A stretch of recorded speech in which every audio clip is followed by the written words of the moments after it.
Can my condition be TMS? बहुत सारे question आते हैं लोगों के, व्यूअर्स के, और जो लोग ग्रुप में भी जुड़े हैं उनके, कि कुछ दिन उनको बिलीव हो जाता है कि उनको TMS है, फिर नेक्स्ट डे उनको बहुत सारे डाउट्स माइंड में आते हैं। और आना लाजमी भी है कि इतनी जल्दी ये फैक्ट ग्रास्प करना कि आपका माइंड या आपका ब्रेन आपका फिज़िकल पेन क्रिएट कर सकता है, ये बात हजम करना लोगों को थोड़ा मुश्किल लगता है, क्योंकि हमें आज तक बताया नहीं गया है, ना तो हमारी किताबों में, ना तो हमारे मेडिकल सिस्टम में, या ना तो किसी हेल्थ केयर प्रोफेशनल के द्वारा, कि माइंड आपका क्या रोल प्ले करता है क्रॉनिक पेन में, और पेन कहाँ पे रिएक्ट है। कोई भी लेमन लैंग्वेज अगर किसी पूछे दर्द क्या है, तो आपको कहीं पे चोट लगती है, कहीं पे कटता है, छिलता है, तो आपको पेन होता है। और हमें लगता है कि अगर बाजू टूटी तो पेन बाजू क्रिएट कर रहा है, पर ऐसा बिल्कुल नहीं है।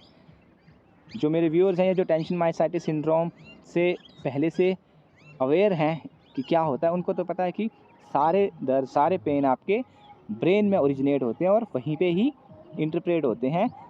जस्ट फिजिकल साइड से तो एक सिग्नल जाता है नर्वस सिस्टम के थ्रू, स्पाइनल कॉर्ड के थ्रू ब्रेन में, कि कुछ हुआ है, तो ब्रेन इंटरप्रेट करता है कि क्या हुआ है, उस हिसाब से वो पेन क्रिएट करके देता है।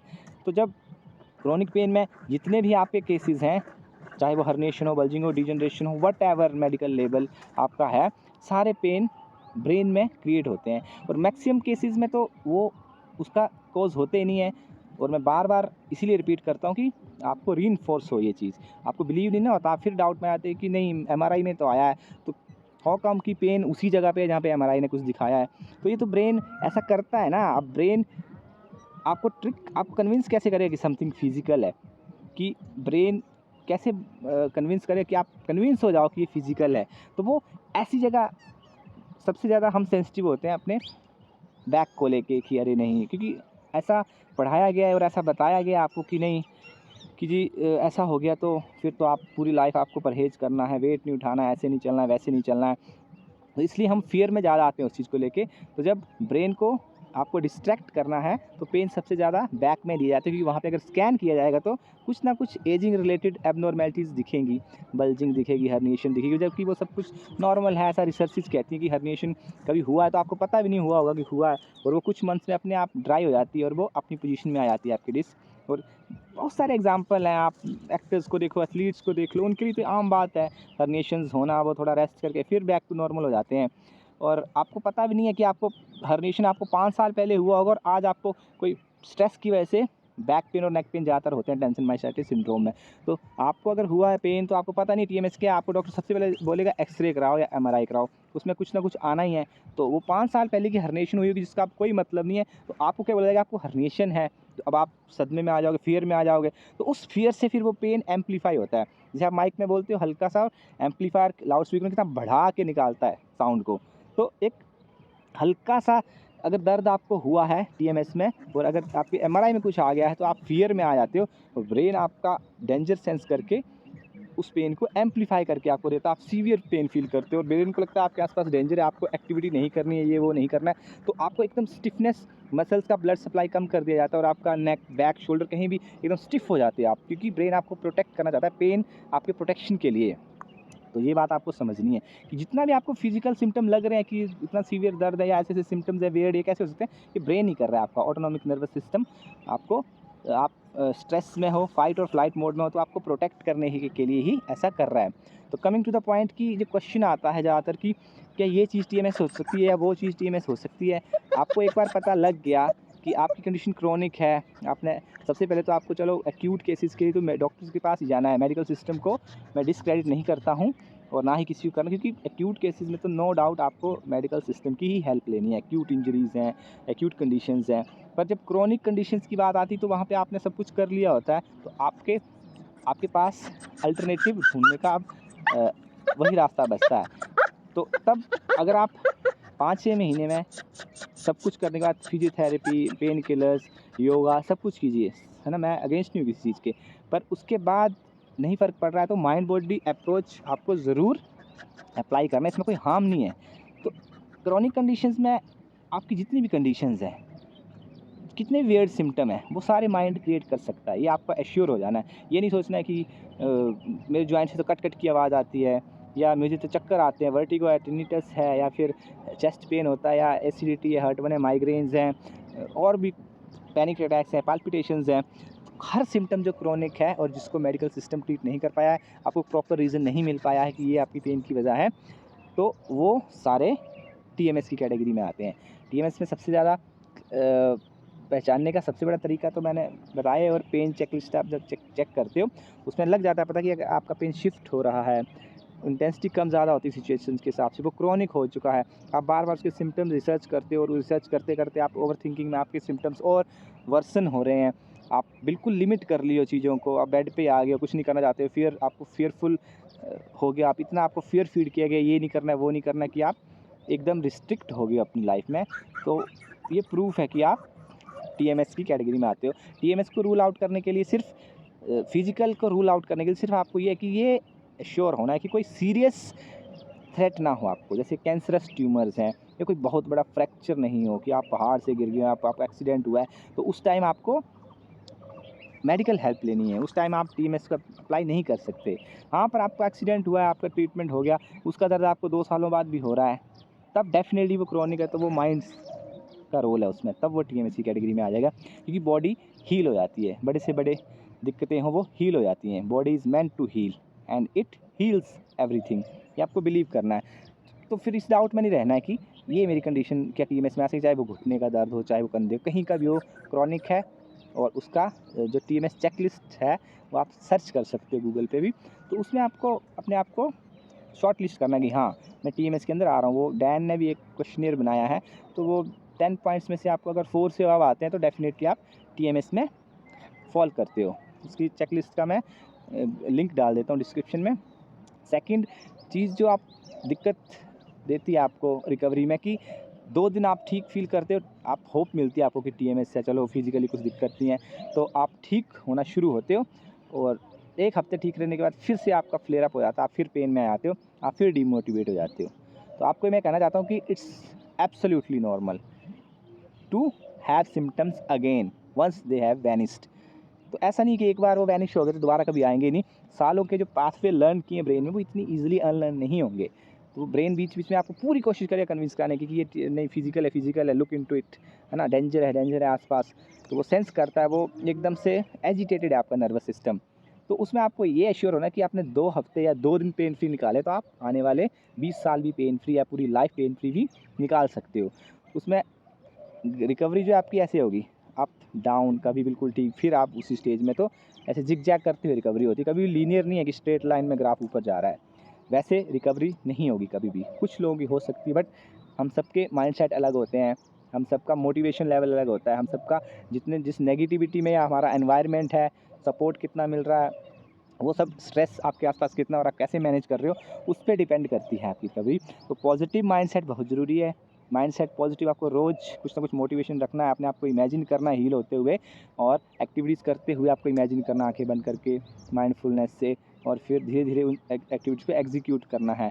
आप बिल्कुल छोड़ चुके चलना फिरना, तो पहले 2 कदम चलिए, 2 मीटर चलिए, 20 मीटर, फिर किलोमीटर चलिए, है ना। एकदम से तो आपको जंप मारने नहीं लग जाना है, पर रिज्यूम करनी है। Movement is the key. I have been saying this a lot कि मूवमेंट आप जितनी जल्दी शुरू करोगे, पेन लेवल आपके कम होते हैं। ये प्रूवन है कि मूवमेंट से पेन लेवल सप्रेस होते हैं, है ना। और बॉडीज़ मूव करने के लिए ही बनी है, तो इसको जितना मूव कराएंगे आप, उतना जल्दी रिकवर, जितना जल्दी लाइफ में इंडल्ज होंगे, बिना सोचे कि यार अब दर्द में हो, आपको टीएमएस का पता लग गया, पर आप अभी मैं दर्द में हूँ, अभी मैं ये काम नहीं करूँगा, वो नहीं करूँगा।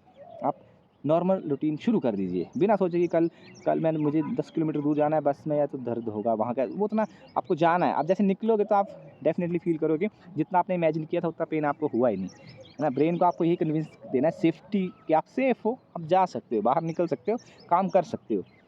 हाँ, कि आपने मानो 2 महीने से 2 साल से कुछ नहीं किया है, तो आप जब करोगे छोटी-मोटी एक्टिविटी, मान लो बाइक राइड करोगे, तो आपके मसल्स हैबिट में नहीं है, तो आप कुछ भी एक्टिविटी, तो हल्का-फुल्का सोरनेस आपको नेक्स्ट डे होगा कहीं भी।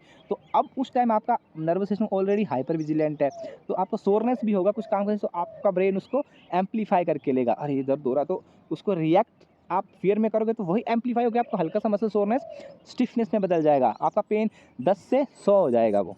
वो रिएक्शन से होता है। तो उसको रिएक्ट आपको ध्यान रखना है, आप दिन भर कोई एक्टिविटी करोगे तो सोरनेस होना, हल्का फुल्का रिएक्शन होना बॉडी से नॉर्मल है, उससे पैनिक नहीं करना है। तो ये तो स्टेप 2 हो गया। उसके बाद आप माइंडफुलनेस कर सकते हो, है ना, ब्रेन नर्वस सिस्टम को काम करने के लिए, मतलब ज़्यादा फ्यूचर का ना सोच के लिव इन द प्रेजेंट, है ना, डीप ब्रीदिंग करिए, मेडिटेशन करिए, जर्नलिंग करिए, हर किसी को अलग अलग उससे हेल्प मिलती है। तो जिनके कुछ लोगों को तो कांस्टेंट स्ट्रेस से डेंजर होता है, जो ब्रेन परसीव करता है डेंजर, वो स्ट्रेसर्स बहुत सारे हो सकते हैं आपके आसपास, आपके जॉब पे, आपके कलीग्स, आपके बॉस, आपके सोसाइटी में, कोई घर में, कुछ भी छोटी छोटी चीज़ें आप रिएक्ट आप कैसे करें, क्रॉनिसिटी जब हो जाती तो छोटी मोटी चीज़ों को ब्रेन आपका डेंजर परसीव करता है और उससे आपको प्रोटेक्ट करने के लिए पेन सिग्नल फायर करता है। तो इसमें आप क्या कर सकते हो, थोड़ा सा अपने रिएक्शन को बदलिए। अपने जो रिएक्शन है मीन्स जो आप रिएक्ट कर रहे हो सिचुएशंस को, सिचुएशंस क्या है वो आपके कंट्रोल में नहीं है, but how you react to them वो एब्सोल्युटली आपके कंट्रोल में है। तो आपको पता है कि आप इस वजह से पेन में आप ओवर रिएक्ट करते हो, आप ओवर थिंक करते हो, तो लेट गो, थोड़ा चेंज करिए उन हैबिट्स को, तो तभी यू पेन फ्री होंगे and you deserve to be pain free. And then कुछ बातें ये हैं कि पोस्चर की बात आती है, तो ये भी फैक्ट है, वर्ल्ड नोन फिजियोथेरेपिस्ट भी कह चुके हैं कि there is no perfect posture. आप कितने एर्गोनॉमिक्स चेयर्स ले लो, पिल्लो, ये वो बैठने के पीछे, बट मुझे बता दो 10 लोग भी जो हर टाइम आपको परफेक्ट पोस्चर में दिखते हैं। बॉडी रिलैक्स मोड में काम करती है, तो आप ऐसा नहीं कि आप बैठे तो आपको उसकी वजह से डिजनरेशन हो गया। हम माइक्रो एडजस्टमेंट करते हैं ना, थोड़ी देर बाद, आप आधा घंटे बाद आपको पता है कि मुझे शिफ्ट होना है, पोजीशन बदलनी है, आप वो खुद ही आपके मसल्स सिग्नल देते हैं कि जब टायर हो गए तो आपको पोजीशन शिफ्ट करने का इनपुट जाता है, तो ब्रेन आपको कहता है कि मूव करो, हाँ यहाँ दर्द हो रहा है। तो परफेक्ट पोस्चर नाम की कोई चीज़ नहीं है। कई लोग हैं, टेलर्स देख लो, पूरी उम्र गर्दन झुका के काम करते हैं, लेबरर देख लो, इतना वेट उठा के काम करते हैं। तो आजकल ही क्यों ये मोबाइल गैजेट्स और ये ऑफिस में बैठना, उससे तो ये एक वो है कि आपको कहा गया है ऐसा कि उस वजह से है, but there is no proof कि उस वजह से ही हो रहा है। क्योंकि जब मुझे नेक पेन शुरू हुआ था तो तब मैंने भी ये सब टोटके अपनाए थे कि मुझे भी ऐसे ही लगता था कि ये सब करने से, पर अब जब इन चीज़ों के बारे में पता लग गया, टीएमएस के बारे में पता लग गया, रूट कोज का पता लग गया, तो अब तो घंटों काम कर रहे हो आप सिस्टम पे, कंफर्टेबली कर पा रहे हो। और जब आपके ब्रेन में यही फीड किया गया था कि नहीं पोस्चर बदलो उस वजह से, तो आप 10 मिनट भी बैठ नहीं पाते थे सिस्टम पे, अपनी बात कर रहा हूँ। तो उससे प्रूव होता है कि ये सब माइंड से ही हो रहा है, और हर किसी की बॉडी अपने आप ढाल लेती है पोस्चर, आप जैसे बैठ रहे हो, इट्स ओके। हाँ, इसका मतलब ये नहीं है कि आपको घंटों गर्दन झुका के मोबाइल चलाना, या आपको बैठे हो तो आपको ब्रेक नहीं लेनी है ना, वो तो आपको करना ही है, वो ओवरऑल हेल्थ के लिए भी अच्छा है। आप योगा कीजिए, स्ट्रेचिंग कीजिए, बट ये मत मान लीजिए कि अब आपको दर्द हो गया तो आपकी जॉब है तो आपकी जॉब ही खतरे में, ऐसा नहीं है। आप बिल्कुल नॉर्मल तरीके से सब काम कर सकते हो, आप घंटों एक जगह बैठ के भी काम कर पाओगे। अभी आप भले ही 10 मिनट नहीं बैठ पा रहे हो, ये मैं आपको बिल्कुल 100% श्योरिटी के साथ कहता हूँ, क्योंकि मैं ये कर पा रहा हूँ। तो यही सब कुछ डिस्कस करना था आज आपके साथ, कुछ इनपुट्स, कुछ डाउट्स जो मुझे मिले थे उनके लिए। और लेबलिंग, एक बात और ऐड करना चाहूँगा, जो लेबलिंग आप करते हो ना कि मुझे तो ये कहा गया सुमित जी, मुझे तो ये बोला डॉक्टर ने, मुझे ये वो मेडिकल लेबल अपने यहाँ पीठ में अटैच नहीं मार लेने, स्टिकर्स नहीं लगा लेने उसके, है ना। माई नेक पेन एक सेंटेंस है, और I am suffering some neck pain, एक तो आप ऐसे कर रहे हो। चिकू थोड़ा परेशान कर रहा है, 2 मिनट। तो अगर आपको कहा गया कि नेक पेन है तो उसको ऑन नहीं करना, उसकी ऑनरशिप नहीं लेनी है कि माई नेक पेन, माई नेक हर्ट्स, नहीं, समटाइम्स इट हर्ट्स, है ना, इट्स ओके। तो उसको चिपका नहीं लेना है लेबल को अपने वहाँ, लेबलिंग को आपको ऑन नहीं कर लेना है कि मुझे ये बोला है डीजनरेशन, ये मेडिकल लेबल नहीं।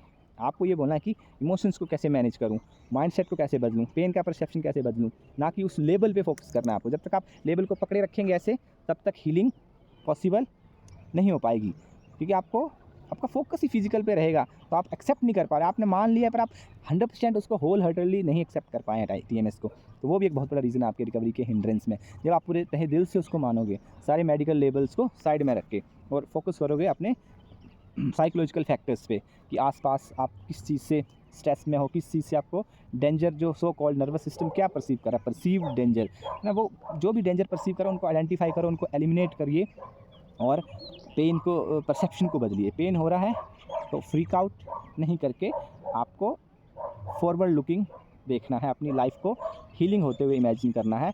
आज पेन है, कल नहीं होगा, ठीक है। There is always light at the end of the tunnel, तो इस बात को हमेशा याद रखना है, और हीलिंग आपकी पॉजिटिव माइंडसेट के साथ ही होगी। और इसलिए आपको सबसे पहला जो आपका काम है वो है अपने माइंडसेट को बदलना पेन को लेके। Pain is a message, it's a protector. तो इसको उसी वे में देखना है। थैंक यू बोलना है अपने ब्रेन को कि वो आपकी फ़िक्र कर रहा है, आपको पेन सिग्नल दे रहा है, बट टॉक बैक करना है आपको कि मेरे को कोई प्रोटेक्शन की ज़रूरत नहीं है, आई एम ओके। तो जैसे आप एक्नॉलेज करोगे किन सिचुएशंस में वो ट्रिगर हो रहे हैं आपके सिग्नल, आप रिलेट कर पाओगे, फिर आप एलिमिनेट भी कर पाओगे अपना माइंडसेट चेंज करके धीरे धीरे। तो आज की वीडियो में इतनी ही बात करूँगा। नेक्स्ट वीडियो में मिलते हैं आपसे, तब तक आप इन बातों को गौर से सुनिए और अप्लाई कीजिए। और till then take care and bye bye.